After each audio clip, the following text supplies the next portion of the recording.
नमस्कार दोस्तों, स्वागत है आपका हमारे YouTube चैनल लर्निंग विद सिमान में।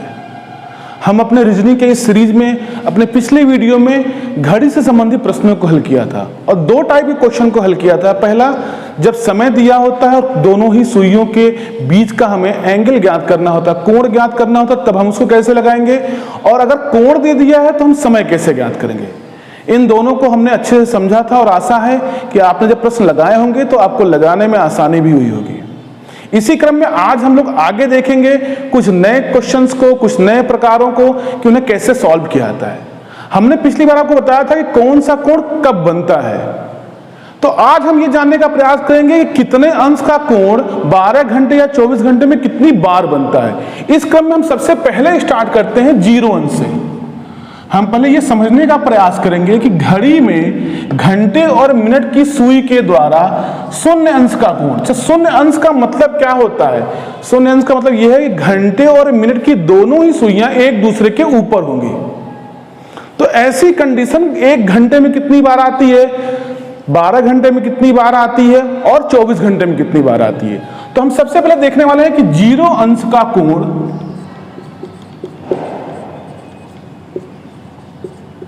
कितनी बार बनता है, कब कब। 1 घंटे में बनता है ये 1 बार। इसी प्रकार से 12 घंटे में नहीं, जो आप सोच रहे हैं 12 घंटे में 12 बार, ऐसा नहीं होता है। कितनी बार बनता है? 11 बार। ऐसा क्यों होता है कि 1 घंटे में 1 बार बनता है तो 12 घंटे में 12 बार नहीं बनता है? क्योंकि जब 12 से 1 बजे के बीच में, 12 से 1 बजे के बीच में, 1 बजे के मध्य जो होता है, ये घड़ी की सुइयां आपस में टच नहीं करती हैं। ये आपको याद रखना है कि कब नहीं बनता है। तो 12 से 1 बजे के बीच ये घड़ी की सुइयां आपस में टच नहीं होती है, यानी कि 0 अंश का कोण नहीं बनता है। इसी रूप में अगर हम 24 घंटे की बात करेंगे तो क्या होता है, तो 24 घंटे में कितना हो जाएगा? ये हो जाएगा 22 बार। तो अगर आपसे कोई पूछे कि 1 घंटे में शून्य अंश का कोण कितनी बार बनता है, या 1 घंटे में दोनों सुइयां कितनी बार आपस में टच करती हैं, तो आप बोलेंगे 1 बार। वह कौन सा घंटा है जिस समय दोनों सुइयां आपस में नहीं मिलती हैं, तो आप कहेंगे 12 से 1 बजे के बीच में। इसी रूप में अगर हम आ जाएं, एक दूसरे के विपरीत कब होंगी, यानी कि 180 अंश का कोण कितनी बार निर्मित होगा।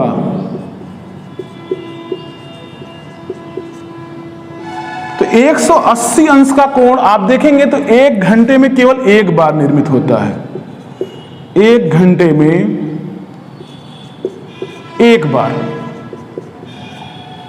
और इसी ढंग से आप कहेंगे 12 घंटे में, तो आप तुक्का भी मार सकते हैं। यहां पे 12 घंटे में जैसा ऊपर हुआ था वैसे यहां भी होगा 11 बार। अब सवाल उठता है कि 12 घंटे में वह कौन सा घंटा है जब दोनों ही सुइयां एक दूसरे के विपरीत नहीं होती। देखिए 180 अंश का मतलब क्या आता है? एक दूसरे के विपरीत।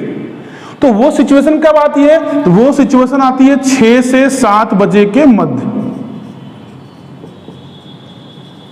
6 से 7 बजे के मध्य क्या नहीं होता है? तो दोनों ही सुइयां एक दूसरे के विपरीत कभी भी नहीं आती हैं। कब? एक दूसरे के मध्य कब नहीं आती है? 180 अंश का कोण बनाती है 6 से 7 बजे के बीच, यानी कि 6 और 7 बजे के बीच ये ऐसा एकमात्र घंटा है जब दोनों ही सुइयां एक दूसरे के विपरीत नहीं आती हैं।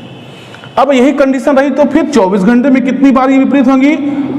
तो 24 घंटे में ये हो जाएंगी कितनी बार? तो ये हो जाएंगी 22 बार। ठीक। अब इसी रूप में अभी एक और जान लेते हैं। अगर आपसे कोई पूछे कि 90 अंश का कोण, 90 अंश का कोण कितनी बार, तो आप कहेंगे 90 अंश का कोण जो होता है वो 1 घंटे में बनता है 2 बार। 1 घंटे में कितनी बार बनेगा? 2 बार। इसी ढंग से अगर देखा जाए तो 12 घंटे में कितनी बार बनेगा? तो 12 घंटे में बनेगा ये 22 बार। 24 बार नहीं बनेगा। कारण वही पुराना कि कोई ऐसा 2 घंटा रहा होगा जिसमें 1-1 घंटा बनता होगा। फिर क्या होगा? फिर 24 घंटा में क्या हो जाएगा? 24 घंटे में इनकी संख्या कितनी हो जाएगी? 44 बार। ये चीजें आप याद रखिएगा। ये क्वेश्चन अक्सर करके पूछा जा सकता है आपसे कि बताइए कि घड़ी के अंतर्गत शून्य अंश का कोण कितनी बार बनता है 1 घंटे में? आप कहेंगे 1 बार, 12 घंटे में कहेंगे तो 11 बार, 24 घंटे में 22 बार। वह कौन सा ऐसा घंटा है जिसमें शून्य अंश का कोण बनता ही नहीं है? तो आप कहेंगे 12 से 1 बजे के बीच में। उसी ढंग से 180 अंश का कोण का मतलब क्या होता है? एक दूसरे के विपरीत। कब होती है? तो 1 घंटे में केवल एक ही बार होती है, लेकिन 12 घंटे में इनकी संख्या फिर से 11 हो जाती है। क्यों? क्योंकि 6 से और 7 के बीच में एक दूसरे के विपरीत नहीं आती हैं। 24 घंटे में इनकी संख्या कितनी रहेगी? 11 गुना कर देंगे तो 22। 90 अंश का कोण कितनी बार बनता है? तो आप कहेंगे कि 1 घंटे में 2 बार, लेकिन 12 घंटे में 22 बार ऐसा होता है कि क्या नहीं होता है, 90 अंश का कोण जो है वो केवल 22 बार ही बनता है, क्योंकि 2 बार वो नहीं बनता है किसी किसी के बीच में। जैसे ऊपर हुआ था ऐसे नीचे। और 24 घंटे में इनकी संख्या कितनी हो जाएगी? 44। ये याद करने वाली चीज है, आप इसे याद कर लीजिएगा या इसका एक स्क्रीनशॉट ले लीजिए ताकि आपको याद रहे। चलिए आगे बढ़ते हैं।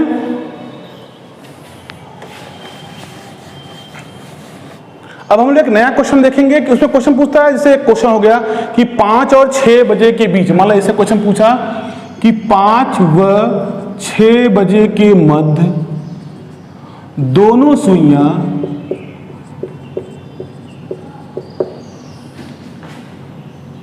पांच से समान दूरी पर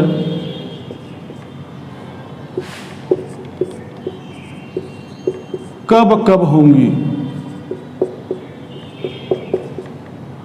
कब कब नहीं बल्कि कब होंगी, ये क्वेश्चन पूछ दिया। मतलब 5 बजा हो और 6 बजने वाला हो, तो ये कंडीशन कैसे आ सकती है? जैसे मान लीजिए ये हमारा बना, इसमें हम संशोधन कर देते हैं। चलिए आइए, अब 5 बजा हो यानी कि 5 ऐसे बजता है, ये इसमें लगभग 5 बज रहा है। देखिए अब जब घड़ी की सैलियां चलना शुरू करती हैं तो एक कंडीशन क्या आएगा? जब ये यहां से चलते चलते नीचे की तरफ आएंगी तो ये सुई जो हमारे घंटे वाली है वो 5 से थोड़ा आगे होगी, और जितना ये आगे होगी मिनट की सुई उतनी ही पीछे होगी। तो इस समय आप देख रहे हैं, तो इस समय क्या देख रहे हैं? इस समय आप ये देख रहे हैं कि घंटे की सुई 5 से जितना आगे है उतना ही पीछे मिनट की सुई है। तो यहां पे एक कंडीशन तो ये होती है। दूसरी कंडीशन क्या होती है? दूसरी कंडीशन ये होती है कि दोनों ही सुइयां जब एक दूसरे के ऊपर आ जाती हैं, यानी कि 5 और 6 बजे के बीच में जब दोनों ही सुइयों के मध्य शून्य अंश का कोण बनेगा तो वो क्या होगी? तो वो 5 से समान दूरी पर होंगी। तो यहां पे हमको दिख रहा है 2 कंडीशन, यानी कि ये कंडीशन एक बार नहीं बल्कि कितनी बार बनेगी? 2 बार। एक बार कंडीशन कब होगी? जब वो दोनों एक दूसरे के ऊपर होंगी, मतलब कि शून्य अंश का कोण बनाएंगे। तो पहला आंसर तो ये हो जाएगा कि जब दोनों कितने अंश का कोण बनाएंगे? शून्य अंश का कोण निर्मित करेंगे या बनाएंगे। तो अगर आपसे कोई ये पूछे कि 5 और 6 बजे के बीच दोनों ही सुइयां 5 से समान दूरी पर कब कब होंगी, तो आप ध्यान देखिएगा कि इसकी 2 कंडीशन। एक कंडीशन तो ये है कि घंटे की सुई 5 से जितना आगे रहेगी उतना ही मिनट की सुई पीछे रहेगी। एक कंडीशन ये हो गई। दूसरी कंडीशन क्या हो सकती है कि दोनों ही सुइयां जब आपस में कितने अंश का कोण बनाती हैं? शून्य अंश का कोण बनाती हैं। तो एक कंडीशन ये और दूसरी कंडीशन ये। दूसरी कंडीशन में क्या होता है? जब एक दूसरे के ऊपर नहीं होती, यानी कि जब शून्य अंश का कोण नहीं बनता है।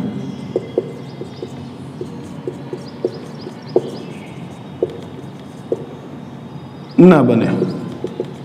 तो इस वाले क्वेश्चन को हल करना तो आसान हो गया, क्योंकि जब हमको यहाँ पे कोण मालूम हो, अगर यहाँ इस कंडीशन में भी अगर हमें दोनों सुइयों के मध्य का कोण ज्ञात हो जाता तो हमको यहाँ भी समय बताना आसान होता। क्यों? क्योंकि हमने अपने पिछले लेक्चर में यही तो पढ़ा है कि कोण ज्ञात हो तो समय कैसे बताएंगे। लेकिन दिक्कत यहाँ ये पता नहीं चल रही है ना कि कितना अंश का कोण बना हो। अगर ये हमें एंगल पता होता तो हम मान रख देते पिछले फार्मूले में और निकाल लेते। लेकिन यहाँ पे एक का कंडीशन ऐसा है जिसमें हमें कोण पता है शून्य अंश। तो हमने आपको अपने पिछले वीडियो में बताया था कि अगर कोण पता हो तो कैसे निकालते हैं। तो कोण पता हो तो कैसे निकालते हैं? तो लिखते हैं प्रथम घंटा, फार्मूला आपको याद होगा, प्रथम घंटा प्लस माइनस कोण बटे 30, और सबसे बाहर क्या था? 60 बटे 11। अब यहां पे इस कोण का मान कितना है? 0, और प्रथम घंटे का मान कितना है? तो 5 से 6 यानी कि 5। तो यहां लिख देंगे हम क्या 5, और यहां पे कुछ भी हो कोण का मान 0 है तो क्या हो जाएगा 0, और बाहर क्या हो जाएगा 60/11। हल कर देंगे तो 300/11। इसको भी हल कर दीजिए तो कितना हो जाएगा 11 दूना के 22, कितना बचा 80, 11 7 77 और 3/11 ना, 11 दूना के 22, 8 बचा तो 80, 11 7 77, कितना बच गया 3, तो 3 ऊपर 11 चाहिए, इतना क्या हो जाता है मिनट। तो ये कंडीशन कब होगी जब दोनों सुइयां एक दूसरे के ऊपर होंगी, तो आप कह सकते हैं 5:27 सही 3/11 मिनट। तो एक कंडीशन तो ये हुई जब दोनों ही सुइयां क्या होंगी एक दूसरे से, या दोनों ही सुइयां क्या होंगी 5 से समान दूरी पर होंगी। क्यों? क्योंकि इस कंडीशन में दोनों ही सुइयां क्या होंगी एक दूसरे के ऊपर होंगी। अगर ये घंटे मिनट की सुई दोनों एक दूसरे के ऊपर हो तो आप देखेंगे हर अंक से वो समान दूरी पर होती हैं, सिर्फ इसी से नहीं बल्कि हर अंक से। यहां क्या पूछा था कि 5 और 6 बजे के बीच दोनों सुइयां 5 से समान दूरी पर कब होंगी, तो एक आंसर आ गया। ये आंसर तो आपने पिछले ज्ञान के आधार पर निकाल लिया, आपको ये फार्मूला पता था मिनट बराबर, आपने मिनट की गणना कर ली, और आप जानते ही हैं कि 5 और 6 बजे के बीच में 5 बजकर कुछ मिनट ही होगा, तो मिनट यहां से निकल आया था और घंटा हमको पता ही था। आंसर क्या होगा 5 बजकर इतना। सवाल उठता है कि अब इधर वाले को कैसे ज्ञात करें जिसमें हमको एंगल ही नहीं पता है, तो उसका बहुत ही साधारण सा फार्मूला है, प्रथम घंटा गुणे 60/13। इस ट्रिक को याद कर लीजिएगा। ये एक फार्मूला है छोटा सा कि जब वो एक दूसरे के ऊपर नहीं होती है तब कैसे ज्ञात करेंगे। तो उसके लिए एक फार्मूला क्या हो गया, हम प्रथम घंटे में 60/13 से गुणा कर देंगे। तो यहां प्रथम घंटा कितना है 5 है, और 60/13 से आप गुणा कर देंगे तो कितना आ जाएगा 300/13। अब इसको आप हल कर लेंगे, कितनी बार जाएगा 13 दूना के 26, कितना बचा 40, 13 3 39 और 1/13, कितना मिनट आ गया 23 सही 1/13 मिनट। तो आंसर क्या हो जाएगा 5:27 सही 3/11 मिनट व 23 सही 1/13 मिनट। तो 5 और 6 बजे के बीच दोनों सुइयां 5 से समान दूरी पर कितनी बार होंगी 2 बार होंगी। एक बार कब, जब दोनों के बीच 0 डिग्री कोण बनेगा, और एक बार कब कि घंटे की सुई जितना 5 से आगे होगी, मिनट की सुई क्या होगी उतना ही पीछे होगी। ध्यान ये देना है कि जब ये 0 अंश कोण बनाती है, यानी घंटे और मिनट की सुई एक ही जगह रहती है, यानी एक दूसरे के ऊपर होती है, जब ओवरलैप कर रही होती है तब वो सबसे समान दूरी पर होता है। यानी कि अगर ये पूछ दे कि 5 और 6 बजे के बीच में दोनों ही सुइयां 6 से समान दूरी पर कब होंगी, तो उसका एक आंसर तो आपको पहले से पता है। क्या पता है? यही, यानी कि 5:27 सही 3/11 मिनट पर, क्योंकि एक घंटे में 2 सुइयां, घंटे और मिनट की जो सुइयां होती है वो एक ही बार क्या करती हैं ओवरलैप करती हैं, यानी कि एक दूसरे के ऊपर आती हैं, यानी कि 0 अंश का कोण बनाती हैं। तो ये जो आंसर आया है पहला वाला, ये दोनों पे काम, अगर 5 से पूछे समान दूरी तब पर भी काम में आ जाएगा, और 6 से पूछे तब पर भी काम में आएगा। बदलेगा क्या? बदलेगा सिर्फ दूसरा वाला, क्योंकि जो कंडीशन यहां ऐसे बन रही है, अगर यही कंडीशन 6 के लिए पूछ दे तो वो कंडीशन कैसे बनेगी, उसका फिगर हमें कुछ इस ढंग से बनाना पड़ेगा कि घंटे की सुई 6 से जितना पीछे रहेगी, मिनट की सुई क्या होगी 6 से उतना आगे निकल जाएगी। इसका मतलब कि जो मिनट का मान आएगा वो 30 मिनट से कुछ ज्यादा आने वाला है। इसको हल करने का क्या ट्रिक हो सकता है? अभी हमने आपको यहां बताया जब कोण ज्ञात न हो तो क्या करते हैं, प्रथम घंटे से पूछे तो प्रथम घंटे में 60/13 से गुणा कर देते हैं। यही अगर द्वितीय घंटे से पूछे तो इसमें दूसरा घंटा क्या है, यह है प्रथम घंटा, और 6 क्या है, ये होगा द्वितीय घंटा।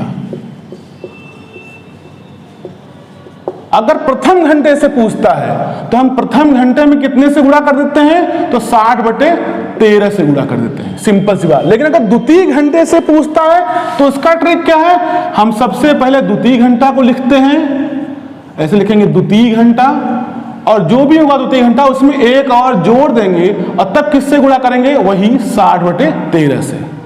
तो यहां पे हमको क्या ध्यान रखना, हमको केवल यह ध्यान रखना है कि जब भी ऐसा क्वेश्चन पूछे कि 5 और 6 बजे के मध्य दोनों सुइयां 5 से समान दूरी पर कब कब होंगी, तो आपको यह याद रखना है कि ऐसी कंडीशन 2 बार आने वाली है।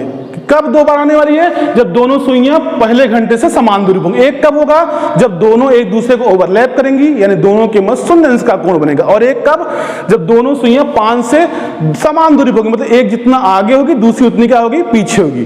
तो पहले वाला का फार्मूला यही सेम रहेगा, प्रथम घंटा प्लस माइनस कोण बटे 30 गुणे 60/11। ये हमने पूर्व ज्ञान से, क्योंकि हमको यहाँ पे कोण पता है।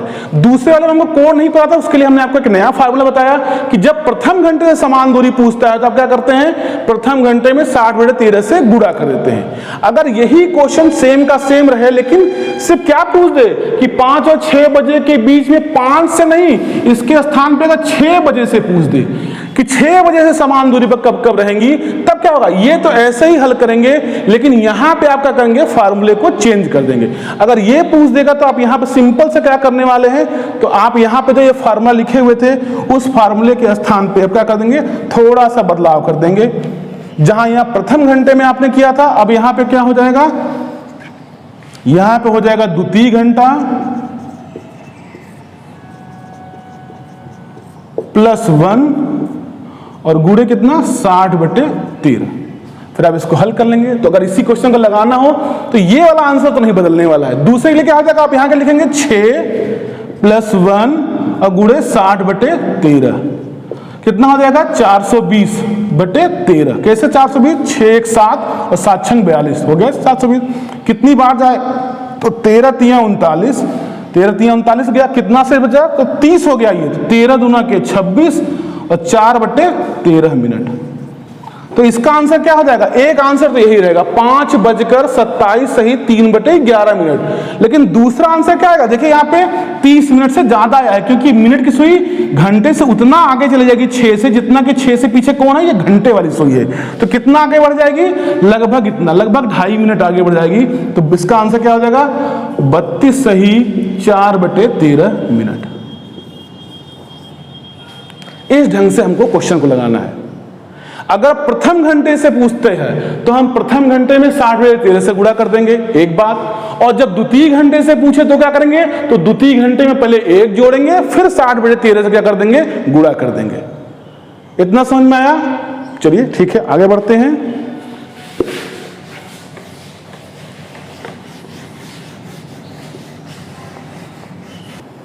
चलिए, तो अभी तक हमने जो पढ़ा क्वेश्चन की सहायता से, उसका हमने एक चार्ट बनाया है आप लोगों की सहायता के लिए। देखिए, जब समान दूरी के लिए समय ज्ञात करना हो तो हमें क्या देखना है? देखना है कि किससे क्वेश्चन पूछ रहा है। क्या प्रथम घंटे से समान दूरी के लिए क्वेश्चन पूछ रहा है कि द्वितीय घंटे से? तो जिसके लिए भी पूछ रहा है वो कितनी बार बनने वाला है, वो कितनी बार वो समान दूरी वाली सिचुएशन आने वाली है? तो आप कहेंगे 2। एक ओवरलैपिंग कंडीशन, मतलब दोनों सुइयां एक दूसरे के ऊपर होंगी, तब कोण कितना होगा? 0 अंश का। और दूसरा कंडीशन क्या होता है? नॉन ओवरलैपिंग, जिसका जिक्र हमने यहां किए हुए हैं। देखिए, नॉन ओवरलैपिंग कंडीशन है। तो यहां पे जो ओवरलैपिंग कंडीशन, उसमें एंगल कितना होता है? 0। तो हम क्या करेंगे? पुराना फार्मूला हमने आपको बताया हुआ था, हमने ये फार्मूला आपको पहले से बताया है पिछले वीडियो में। प्रथम घंटा प्लस माइनस कोण बटे 30 गुणे 60/11। ये फार्मूला तो दोनों ही कंडीशनों में आपको अप्लाई करना पड़ेगा, चाहे प्रथम घंटे से पूछे, चाहे प्रथम / द्वितीय, किसी भी घंटे से पूछे तो ये वाला तो सेम रहेगा। क्यों सेम रहेगा? क्योंकि एक घंटे में ओवरलैपिंग एक ही बार होती है, तो ये आंसर तो नहीं बदलने वाला है। तो चूंकि यहां पे कोण का मान सदैव 0 ही रहेगा, तो ये बड़ा सा फार्मूला यहां पे क्या हो जाएगा? प्रथम घंटा गुणे 60/11। तो ये इतना तो समझ में आ गया आपको। ये वो कंडीशन है, कौन सी कंडीशन है? जिसमें हमको एंगल नहीं पता चलता है। घंटे की सुई जितनी पीछे रहेगी, मिनट की सुई क्या रहेगी? उतनी आगे रहेगी। अब हमको क्या देखना? ऐसी कंडीशन में 2 बार, अगर प्रथम घंटे से पूछे तो अलग फार्मूला, और द्वितीय घंटे से पूछे तो अलग फार्मूला। जैसे अगर पूछ रहा है कि 5 और 6 बजे के बीच में दोनों सुइयां 5 से समान दूरी पर कब होंगी, तो आप यहां पे पहला ये तो नहीं बदलने वाला, ये फार्मूला तो दोनों ही में एक ही रहेगा। तो क्या करेंगे? 5 गुणे 60/11 कर देंगे, आंसर आ जाएगा। लेकिन यहां पे आते समय अगर प्रथम घंटे से पूछे तो प्रथम घंटा यानी कि 5 में हम क्या करेंगे? 60/13 से गुणा कर देंगे, जो आएगा वो मिनट होगा। मिनट क्यों ज्ञात कर रहे हैं? क्योंकि घंटा से पहले से ही पता है, क्योंकि 5 और 6 बजे के बीच में दोनों सुइयां 5 से समान दूरी पर कब होंगी? चाहे जब होंगी, लेकिन 5 बजकर ही कुछ मिनट होगा, क्योंकि क्वेश्चन में ही दिया है ना कि 5 और 6 बजे के बीच में। तो वो तो अंडरस्टूड है। तो यहां से हम जो ज्ञात करेंगे वो किस में मालूम होगा, वो मिनट में। और जब द्वितीय घंटे से पूछे तो आप ये फार्मूला अप्लाई नहीं करेंगे। जब द्वितीय से पूछे भाई तो दूसरे घंटे का जिक्र करिए, तो यहाँ पे हम क्या करेंगे, द्वितीय घंटे में पहले एक और ऐड करेंगे, फिर किससे गुणा करेंगे, 60/13 से गुणा करेंगे, और ये भी किस में आएगा, मिनट में आएगा। तो इस ढंग से हम क्या करेंगे, इस प्रकार के क्वेश्चनों को हल करेंगे। चलिए इसका एक स्क्रीनशॉट लीजिए और इसको नोट्स बनाते रहिए, ताकि ये चीजें बार बार आपको कहीं से ढूंढनी ना पड़े। एक बार आप नोट्स बना लेंगे, आपको बार बार काम आएगा। चलिए अब आगे बढ़ते हैं, और आगे के क्रम में हम ये देखने का प्रयास करेंगे कि घड़ी से संबंधित जो प्रतिबिंब में बजने वाले समय को पूछता है, जिसे हम कहते हैं मिरर इमेज। तो मिरर इमेज में क्या टाइम हो रहा है, या मिरर इमेज देख के वास्तविक घड़ी में क्या टाइम हो रहा है, अगर ये क्वेश्चन पूछे तो उसको कैसे लगाएंगे। तो उसके साधारण सा ट्रिक है जो आप याद कर लेंगे और आपका काम हो जाएगा। चलिए बढ़ते हैं आगे। चलिए अब हम देखने वाले हैं कि मिरर इमेज में अगर हमें समय बताना हो तो कैसे बताएंगे। तो सबसे पहले ये जान लीजिए कि मिरर इमेज होता क्या है। जैसे ये घड़ी आपके सामने बनी है, और इसके सामने अगर आप मिरर को लेके आते हैं, मतलब किसी भी एक आईने को सामने लेके आते हैं, तो अगर आईने में जो उसका एक प्रतिबिंब बनेगा, जो उसकी एक छाया दिखेगी हमको, उसमें कितना समय हो रहा होगा।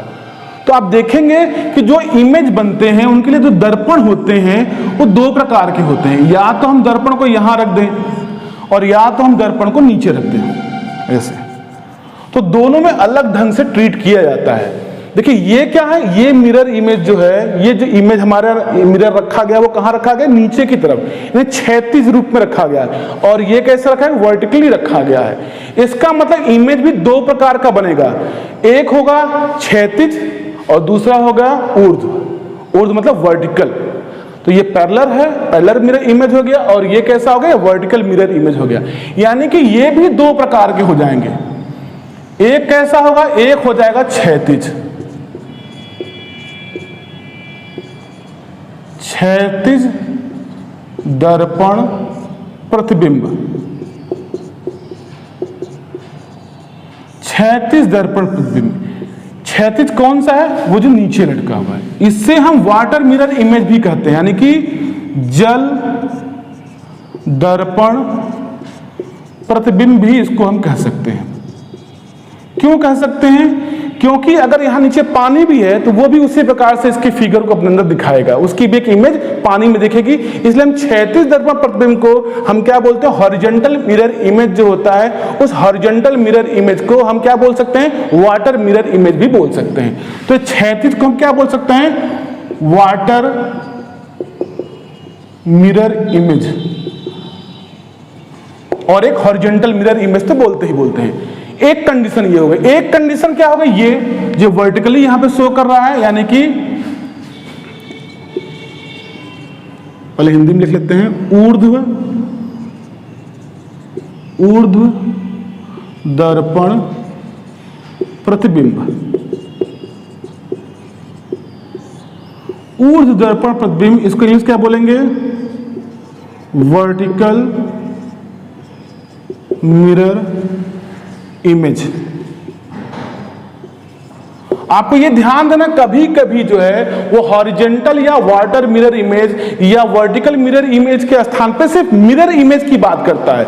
अगर वो मिरर इमेज से पहले हॉरिजॉन्टल या वर्टिकल या वाटर मिरर इमेज की बात नहीं कर रहा है, तो आपको समझ लेना चाहिए कि वो किसके विषय में पूछ रहा है, वो इसके विषय में पूछ रहा है। अगर वो क्षैतिज दर्पण प्रतिबिंब पूछ रहा है या जल दर्पण प्रतिबिंब पूछ रहा है, तो वो इस दर्पण के बारे में पूछ रहा है, नीचे जो लिखा होता है।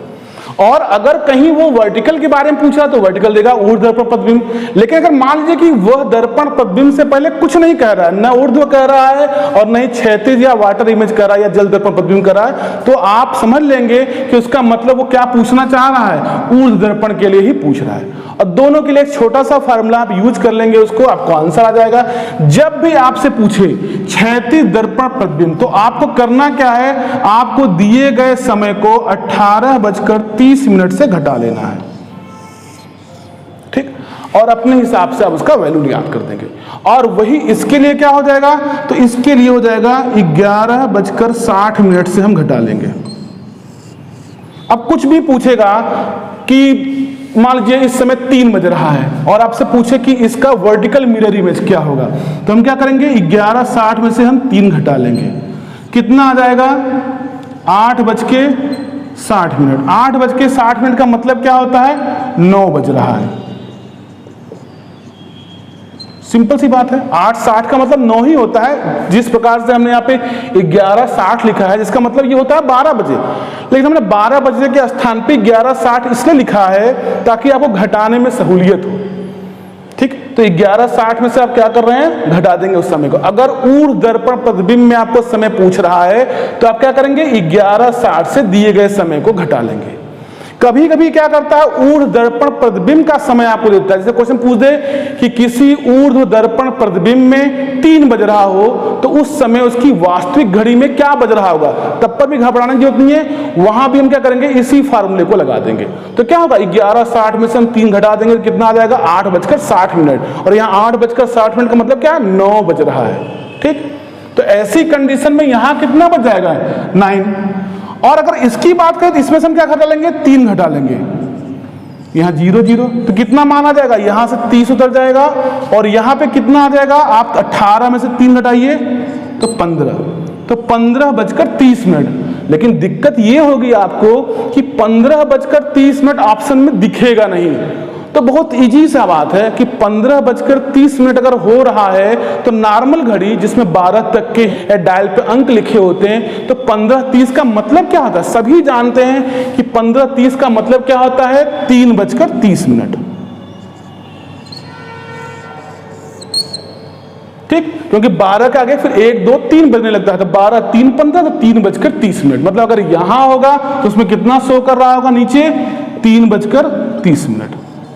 इजी है। तो कोई भी क्वेश्चन पूछे आपको सिर्फ इसी फॉर्मूले का इस्तेमाल करना है।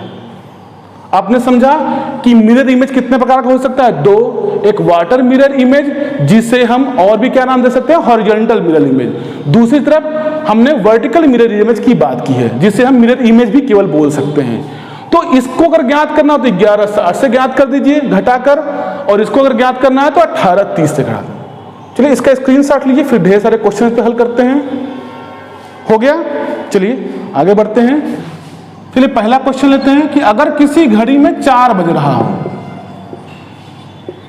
और आपसे पूछे कि बताइए इसके दर्पण प्रतिबिंब में कितना बज रहा होगा। दर्पण प्रतिबिंब का मतलब ऊर्ध्व दर्पण प्रतिबिंब, यानी कि वर्टिकल मिरर इमेज, यानी कि जो मिरर कहां होगा? इस साइड ऐसे ऐसे लगा होगा। ठीक, तो इसके पूछने का मतलब क्या है कि अगर ऐसा है और यहाँ हमको दर्पण खड़ा कर दिया गया, जैसे हम घर में जिस दर्पण में अपना चेहरा देख के आते हैं वो कैसा दर्पण होता है? वर्टिकल मिरर इमेज है, क्योंकि वो भी क्या वर्टिकली खड़ा है। तो यहाँ के लिए हमने आपको क्या बताया था?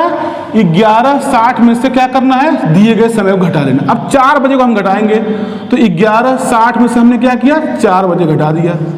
तो 4 बजे घटाएंगे तो यहाँ तो 60 का 60 ही आ जाएगा, और यहाँ क्या आ जाएगा? आप देखेंगे यहाँ पे कितना आ जाएगा? 7। तो 7:60 का मतलब कितना होता है? तो सिंपल सा मतलब होता है 8 बज रहा है। ठीक, सरल सवाल है। चलिए दूसरा ले लेते हैं इसी तरह से। मान लीजिए अगर पूछ दिया 2:30 बज रहा है, तो कुछ दिक्कत नहीं है। 2:30 बज रहा है तो हम क्या करेंगे? 11:60 में से पूर्ण घटाएंगे इसको। 11:60 में से 2:30 घटा दीजिए, यहां आ जाएगा 30 और यहां आ जाएगा 9। तो कितना बज रहा है? 9:30 बज रहा है। समझ में आ रहा है आपको चीजें? चलिए कुछ ऐसे क्वेश्चन जहां पे आपको कंफ्यूजन क्रिएट हो सकती है, उसको भी एक दो हल करके देखते हैं। जैसे अगर क्वेश्चन पूछ दिया कि अगर किसी घड़ी में 12:15 हो रहे हो तो बताइए उसके वर्टिकल मिरर इमेज में, तो उसके वर्टिकल मिरर अगर 12:15 हो रहे हैं तो वर्टिकल मिरर इमेज में कितना? अब दिक्कत ये उठती है कि हमने आपको 11:60 नोट कराया है। अब आप यहाँ पे 12 नीचे लिखेंगे तो घटेगा नहीं, क्योंकि ऊपर वाला ऑलरेडी बहुत ज्यादा है, 15 मिनट ज्यादा दिखा रहा है। तो यहाँ पे हल करते समय इतना सावधानी बरतिए कि जहां 12:15 का जिक्र हो वहां हम 12 क्या मान लेंगे? 0, और यहाँ पे 15 लिख के हल कर देंगे। हल करेंगे कितना आ जाएगा? यहाँ कितना आ जाएगा? 45, और यहाँ कितना आ जाएगा? 11। तो आंसर क्या आ जाएगा? 11:45। यानी कि इस प्रकार के क्वेश्चन में जहां 12 आए वहां आप 0 मान सकते हैं, और जहां 0 आए वहां लिखते समय आप 12 मान सकते हैं। तो यहाँ पे ऐसा कंडीशन होगा। इसी तरह से इसको सामने इस तरह दीजिए, नहीं मिटाते हैं। अगर क्वेश्चन ये पूछ दिया कि 11:30 हो रहा हो तब वर्टिकल मिरर इमेज में कितना बजेगा, तो आप क्या करेंगे? 11:60 में से आप कितना घटा लेंगे? 11:30 घटा लेंगे, तो आंसर कितना आ जाएगा 30 और यहाँ क्या आ जाएगा 0 0। तो आप क्या बताएंगे कितना आ रहा है, क्योंकि 0 0 बज के 30 मिनट तो लिखा नहीं होगा, तो यहाँ पे 0 0 का मतलब कितना बज रहा है, इसका मतलब हो रहा है कि 12 बजकर 30 मिनट हो रहे हैं। ठीक, हमने यहां पे आपको क्या था कि अगर 12:15 का जिक्र कर रहा है कि 12:15 हो रहा है, तो ऊर्ध्व पद में कितना बचेगा, तो 11:60 में से 12:15 तो नहीं घट नहीं सकता है, तो हमने क्या किया इस 12 को यहां 0 लिख दिया और 0 लिखे यहां पे हम 12 को 0 मान के लगा सकते हैं। तो हमने हल किया कितना क्या 11:45, तो हम क्या लिख देंगे कि 11:45 हो रहा है। अब यहां देखेंगे इस तरह का 11:30 पूछ रहा था, तो हमने जब घटाया 0 0 30 आ गया, तो इसको कैसे लिखेंगे, इसको लिखेंगे 0 0 को हम किस में कन्वर्ट कर देंगे, यहाँ पे क्या लिख देंगे 0 0 का मतलब क्या होता है 12। अभी हमने आपको बताया ना कि 12 को आप 0 भी लिख सकते हैं और 0 को 12 भी लिख सकते हैं, जैसे आपको जहां आवश्यकता पड़े डिफाइन करने के लिए वहां आप वैसा कर सकते हैं। हमारी यहाँ आवश्यकता ये थी कि 12 घटेगा नहीं, तो हमने इसको 0 मान लिया। हमारी आवश्यकता यहाँ ये है कि 0 आंसर में दिखा, तो हम 0 को क्या मान सकते हैं 12 मान सकते हैं।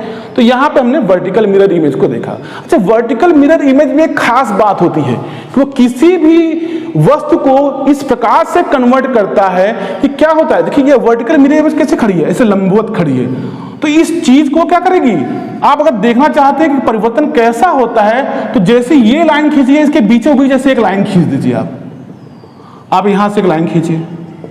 अब ये क्या करता है, ये दोनों पार्श्वों को, मतलब इस भाग को और इस भाग को आपस से बदल देता है, यानी कि जो इधर है वो इधर आ जाएगा और जो इधर है वो इधर आ जाएगा और जो बीच में वो बीच ही में रहेगा। तो 3 बजे का अगर मिरर इमेज देखना है तो क्या होगा, ये 3 इधर आ जाएगा, तो कितना बच जाएगा, ये सीधे सीधे 9 बच जाएगा।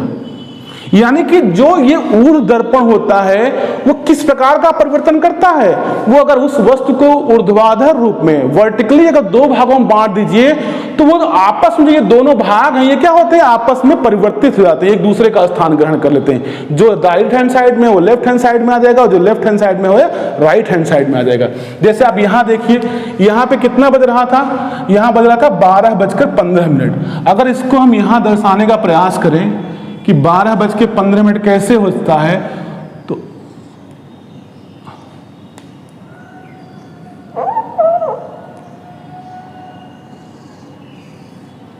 यानी ये हो गई घंटे की सुई और ये हो गई मिनट की सुई, तो ये क्या होगा, ये एग्जैक्टली इधर आ जाएगी मिनट वाली सुई, और ये एग्जैक्टली कहां जाएगी इधर, जितना ये यहां से यहां है उतना इधर से इधर आ जाएगी। और कितना बज रहा है, देखिए कितना आंसर आया है इसका 11:45। यहां भी क्या दिख रहा है 11:45। यानी कि जो वर्टिकल मिरर इमेज आता है वो वर्टिकली चेंज करता है, यानी कि उस वस्तु को आप वर्टिकली 2 बराबर भागों में बांटिए, जब 2 भाग क्रिएट हो जाएंगे राइट हैंड साइड और लेफ्ट हैंड साइड, तो ये राइट और लेफ्ट क्या होंगे आपस में इंटरचेंज हो जाएंगे। उसी प्रकार से अब हम देखेंगे किसको देखना, वाटर मिरर इमेज को, यानी कि हॉरिजॉन्टल मिरर इमेज में कैसे परिवर्तन होते हैं, उसे कैसे क्वेश्चन को लगाते हैं। चलिए उसके भी दो क्वेश्चन हल कर लेते हैं।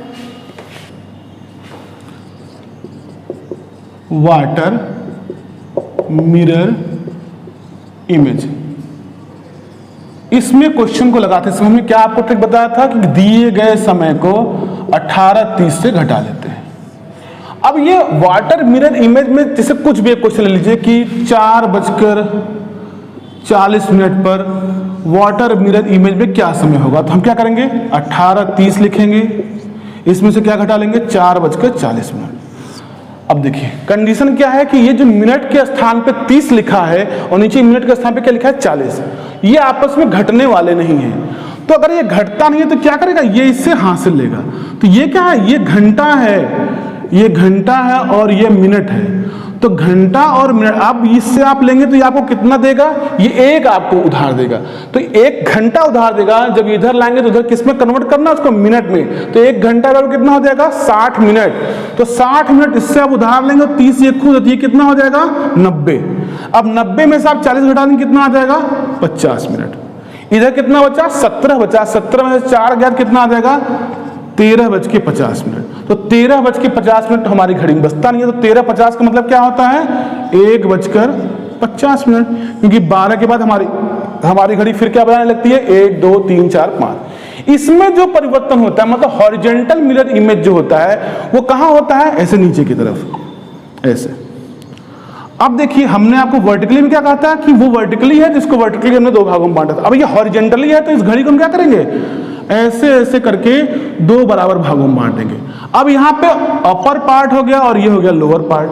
ठीक, ये ऊपर है और ये नीचे है, ये अप है और ये डाउन है, लोअर नहीं है डाउन है।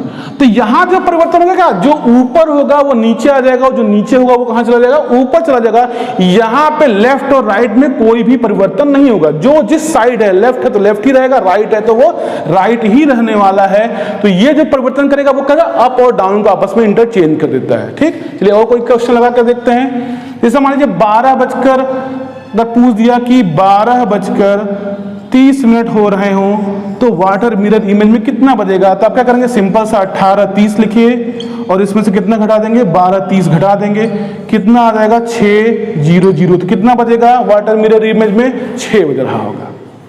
तो सिंपल सा, अगर वर्टिकल मिरर इमेज में पूछता है तो आप क्या करते हैं, 11:60 से घटा लेते हैं, और वाटर मिरर इमेज में अगर पूछता है तो आप कितने से घटा लेते हैं, 18:30 से घटा लेते हैं। काफी आसान है, अब इजीली इसको लगाइए। अगर कोई क्वेश्चन ऐसा है जो आपको नहीं आ रहा या आंसर्स का मैच नहीं कर रहा है तो आप उस क्वेश्चन को हमें इनबॉक्स में मैसेज करिए, हम उसका आंसर को देने का अगले वीडियो में प्रयास करेंगे। आज का ये वीडियो आपको कैसा लगा हमें कमेंट में जरूर बताइए। कुछ सुझाव हो आपके तो हमें कमेंट के माध्यम से उन सुझावों को भेजिए, ताकि हम अपने वीडियो में उत्तरोत्तर नए नए परिवर्तन ला सकें। क्योंकि अल्टीमेटली मेरा एक ही उद्देश्य है कि आपको रीजनिंग के सारे चैप्टर को बहुत ही सरलतम ढंग से आपके सामने प्रस्तुत कर सकूं।